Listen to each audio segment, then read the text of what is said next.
오는 20일 바이든 당선인의 취임식을 앞두고 미국의 수도 워싱턴은 준 전시 상황을 연상케 합니다. 2주 전 도널드 트럼프 대통령을 지지하는 시위대의 의사당 습격 후 워싱턴주는 폭력 시위 재발 가능성에 대비하고 있는데요. 군용 차량으로 시내 곳곳을 막아놓고 의사당 주변 지하철역도 모두 폐쇄했습니다. 미 연방수사국 FBI는 지난 주말부터 취임식 당일까지 미 전역 주의회에서 무장 시위가 벌어질 가능성이 있다고 경고했는데요. 이에 따라 50개 주정부는 주 방위군과 경찰 등 치안 인력을 크게 늘리고 장벽을 세우는 등 경계태세에 들어갔습니다.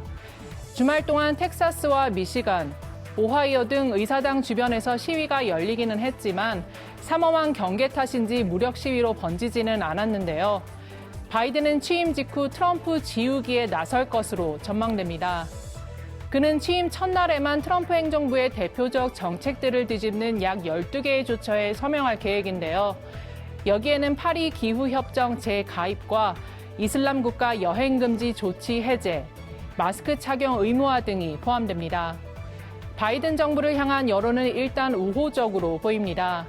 워싱턴 포스트와 ABC 방송이 공동 실시한 여론조사에서 전체 응답자의 67%가 바이든 당선인이 정권 인수를 잘하고 있다고 답했는데요.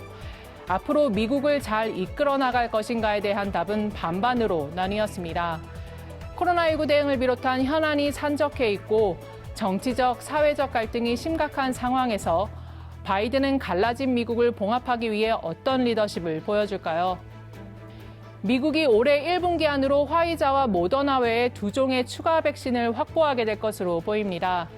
미 최고 감염병 전문가인 앤서니 파우치 국립 알레르기 전염병 연구소장이 얀센과 아스트라제네카 백신에 대한 추가 승인 계획을 언급한 건데요. And I would imagine within a period of a week or so, or at the most a couple of weeks, they're going to be getting their data together and showing it to the FDA. Well, obviously they're going to have to get their data and safety monitoring board to look at it to see if it is appropriate to start, essentially putting the package together to get an emergency use authorization. But we're weeks away. 바이든 당선인이 취임 100일 이내 1억 회분의 백신을 접종하겠다는 약속에 대해서도 그는 의심의 여지가 없다고 말했습니다. 미 질병본부에 따르면 현재까지 전체 미국인 중 약 3.2%가 최소 1회 이상 백신을 맞았고 배포된 백신 중 60% 정도는 아직 쓰이지 않은 것으로 나타났습니다. 백신 접종 속도가 더딘 것에 비해 백신 접종을 희망하는 미국인의 수는 최근 빠르게 늘고 있는데요. 지난주 갤럽이 실시한 여론조사에서 미국인이 65%가 백신을 맞겠다고 답해 지난 7월 이후 가장 높은 수치를 보였습니다. 같은 기간 악시오스가 실시한 여론조사에서도 60%의 미국인이 백신이 배포되는 대로 가능한 빨리 접종하겠다고 답했는데요. 백신 접종이 시작된 지 한 달여, CNN은 사람들이 가장 우려했던 안정성과 효과가 어느 정도 검증되었기 때문이라고 분석했습니다. 한편 영국에서는 백신 접종의 첫 대상자였던 80세 이상 고령층과 의료진을 포함한 380만여 명이 1회차 접종을 마쳤는데요. 오늘부터 대규모 백신 센터 10곳을 추가로 개소해 접종 역량을 대폭 키우고 70대 이상과 심각한 기저질환 보유자로 접종을 확대합니다. 영국 정부는 다음 달 15일까지 고위험군 1,500만 명에게 백신을 제공하겠다는 목표를 세우고 3월부터는 봉쇄 조치를 단계적으로 완화하겠다는 계획입니다. 남미 브라질에서도 첫 접종이 이루어졌는데요. 브라질 보건당국이 17일 중국 시노백과 영국의 아스트라제네카 백신의 긴급 사용을 승인한 직후 상파울로의 한 간호사를 시작으로 백신 접종이 시작됐습니다. 코로나19 종식으로 가는 지름길, 현재로선 신뢰만이 정답일 겁니다.